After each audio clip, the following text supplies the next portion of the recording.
Bonjour, ici Javan et bienvenue à Crémeuse ou Traditionnelle, votre émission où on analyse le traitement médiatique des sujets chauds de la grande salade de l'actualité.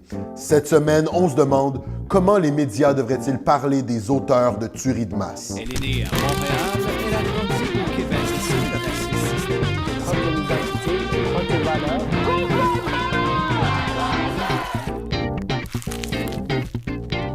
Bonjour Ikram. Bonjour Javan. Et bonjour Thomas. Salut Javan. Cette semaine, notre sujet est inspiré d'un problème très grave et d'une tragédie récente, celle de la tuerie à la Marjory Stoneham Douglas High School de Parkland en Floride. On le sait, un jeune homme, un tueur de 19 ans, a fait éruption dans l'école et a tué 17 de ses anciens collègues et enseignants personnels de l'école.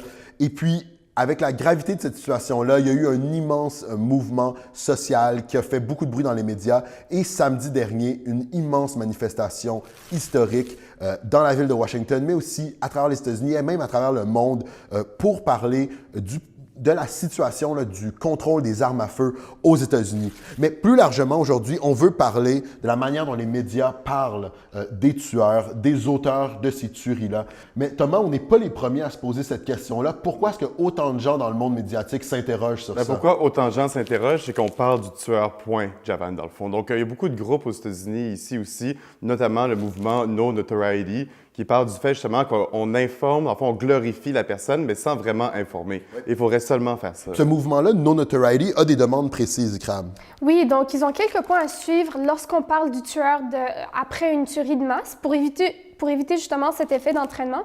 Donc, en premier, ne pas mettre sa photo, ne pas diffuser son nom, à moins que le tueur est encore en liberté et qu'on cherche à le retrouver. Deuxièmement, vraiment mettre l'emphase sur les victimes pour montrer à quel point est-ce que leur vie est importante. Ensuite, vraiment mettre de l'avant des experts en santé mentale et en sécurité publique pour prévenir ce genre d'événements qui arrivent. Et dernièrement, c'est vraiment important aussi de ne pas publier le manifeste du tueur parce que c'est qu'est-ce qu'il recherche, cette notoriété-là, et un peu justifier son action. Oui, absolument. Puis, il y a beaucoup de gens qui en parlent. Dans un article de Mother Jones, on parle d'un rapport du FBI de 2013 qui est justement sur les perpétrateurs de ce genre d'attaque et qui disent que non seulement ils tirent une inspiration, si on veut, idéologique, avec, par exemple, les manifestes ou les vidéos publiées par les tueurs, mais aussi des détails opérationnels, vraiment dans l'objectif de faire le plus grand carnage possible. On va parler beaucoup de l'effet Columbine en référence à cette tuerie de 1999 qui est vraiment devenue historiquement très importante dans l'augmentation du nombre de tueries de masse dans les écoles aux États-Unis. On parle aussi du phénomène, comment les médias devraient en traiter. Cette semaine, dans le 30, le magazine de la Fédération professionnelle des journalistes du Québec. Donc, vraiment, partout, on voit que c'est un sujet qui intéresse les médias, puis c'est un débat très important. Et là, Ikram, pour revenir un peu plus dans l'actualité par rapport au sujet qui nous intéresse cette semaine, tu as fait une analyse de la manière dont les médias ont traité de l'auteur de cette tuerie à Parkland. Oui, donc dans les médias, cette semaine, on a remarqué que tous les médias ont fait le portrait global du tueur. Donc, ils nous ont informés sur sa situation familiale, sur ses parents qui sont morts, sur le fait qu'il était adopté, mais aussi plus particulièrement, on l'a toujours décrit comme étant un adolescent malgré son âge avancé de 19 ans. Il a toujours été décrit comme étant quelqu'un de solitaire, quelqu'un même de bizarre. Donc, pour illustrer ça, Ikram, on va aller voir tout de suite des extraits de la manière dont les médias ont traité du tueur. Schoolmates CNN spoke with described him as weird, odd, strange. Brody Spino grew up with Cruz. They used to ride the school bus together. Cruz lived 2 doors down, in the house where the police were often called. Yeah, he was always getting in trouble. He was like an evil kid. Spino describes Cruz as unusual, always pulling pranks, running through neighbors' yards, egging his car, and at a young age, prone to violence against animals. Thomas, en voyant ces extraits-là, qu'est-ce que tu penses du travail des médias? Mais dans le fond, ce qui est fautif un peu dans le travail des médias, c'est que non seulement en parlant du passé trouble du tueur, c'est que ça humanise la personne, mais surtout, ça prouve que cette personne-là n'est pas membre de notre société à nous et de nos valeurs. Donc, comme Ikram disait tantôt, on parle vraiment un peu comme des parents, le fait qu'il est adopté, ses parents décédés, il y a un passé trouble, il y a des problèmes psychologiques. Donc, on le sort de la société, on le sort de notre moule à nous, de nos valeurs, pour dire, nous, on n'est pas comme ça, lui, il est trouble, il ne s'apparente pas à nous.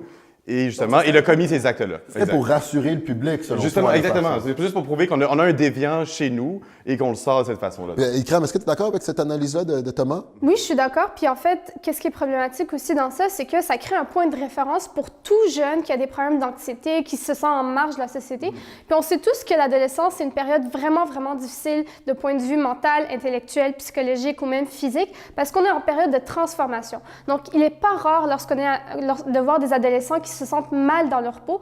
Et là, le fait de dire que voici ce que ça amène, moi, je trouve ça un peu problématique. Mais là, il faut quand même balancer ça avec l'idée que les médias doivent répondre à l'intérêt public. Puis on peut pas se mentir, là, les gens veulent savoir, nous-mêmes, on a cette curiosité-là. Quand il y a un attentat aussi grave, on veut savoir qu'est-ce qui a motivé la personne, qu'est-ce qui fait qu'une personne va faire un acte qui semble aussi ignoble, aussi, si on veut, unique, rare. Donc, les médias ont aussi ce devoir-là. Comment est-ce qu'on réussit à trouver la balance dans ça? Bien, selon moi, c'est qu'il faut mitiger notre demande d'information avec l'effet d'entraînement qui est créé par la couverture médiatique, qui est en fait une sorte de glorification qui donne un peu de l'attention à des gens qui autrement n'en auraient pas et qui désirent cette attention. Parce que c'est vrai que cet effet-là, il est documenté. Une méta-analyse récente a montré, puis c'est toi qui me parlais de cette étude-là plus tôt, que à chaque fois qu'il y avait une tuerie, dans le fond, c'était exponentiel. L'attention médiatique amenait de plus en plus d'effets imitateurs, n'est-ce pas? Oui, il y a une étude de Sherry Towers qui a été faite dernièrement qui a démontré qu'à chaque fois qu'il y avait un attentat ou une tuerie de masse, on augmentait les probabilités qu'une autre tuerie se reproduise dans les 2 semaines qui suivent. Et là, au total, dans ces dernières années, on a remarqué qu'environ à chaque 2 semaines, il y avait une tuerie de masse aux États-Unis. Évidemment, on ne peut pas savoir si c'est uniquement les médias qui sont coupables de ça, mais c'est quand même intéressant de remarquer ça. Puis ici, on a vraiment 2 grandes questions, 2 grandes valeurs qui s'opposent, si on veut. Les médias, est-ce qu'ils ont une responsabilité de protéger le public? Et de l'autre côté, ils doivent informer, ils doivent donner au public l'information qu'ils recherchent. Exactement, Javan. Mais le problème derrière ça, c'est que c'est pas juste de l'information. On parle d'information et de couvrage, à fond, médiatique, de masse, littéralement. On sait des articles à chaque dizaine de minutes, il y en a un qui sort de tous les niveaux. On parle à X personnes, on parle à une autre. On parle justement du passé de la personne. C'est trop gros, c'est trop de masse. Au pire, on peut faire un documentaire, on peut en parler parce qu'évidemment, il y a une fascination de la société pour savoir qu'est-ce qui est arrivé pour avoir un comportement déviant de ce genre-là. Mais il ne faut pas non plus abuser, comme les médias le font en général, avec ce type de tuerie de masse. Oui, puis c'est vrai que dans les études, dans la littérature, il y a des gens qui font un lien, des experts qui font un lien entre la couverture en temps réel, là, les CNN, les Fox, donc l'info en temps réel, 24 heures sur 24, et l'augmentation de ces tueries-là, parce que justement, quand il en arrive une, eh bien pendant les 24-48 heures, même des semaines quasiment aussi. Là. On en parle justement comme Parkland, ça fait quand même quelques semaines que c'est arrivé, on en parle toujours maintenant aujourd'hui. Ça dure très longtemps.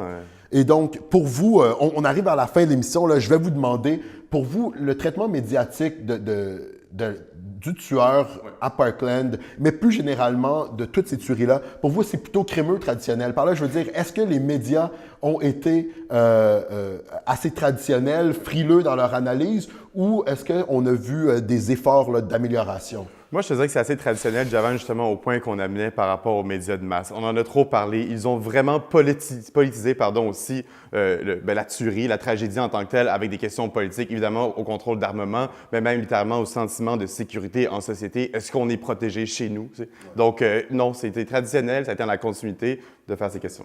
Pour toi, Ikram, plutôt crémeux ou traditionnel, le traitement? Traditionnel depuis 1999, donc depuis la tuerie de Columbine, on n'a pas appris de nos leçons, on continue de glorifier, on continue de mettre le nom, on continue de publier les manifestes de ces tueurs de masse, et je pense qu'aujourd'hui, en 2018, il est temps qu'on arrête ça.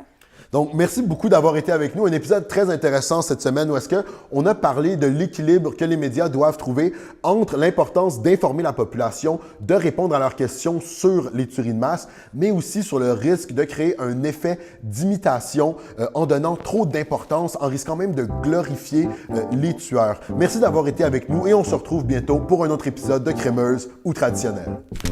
Elle est née à Montréal.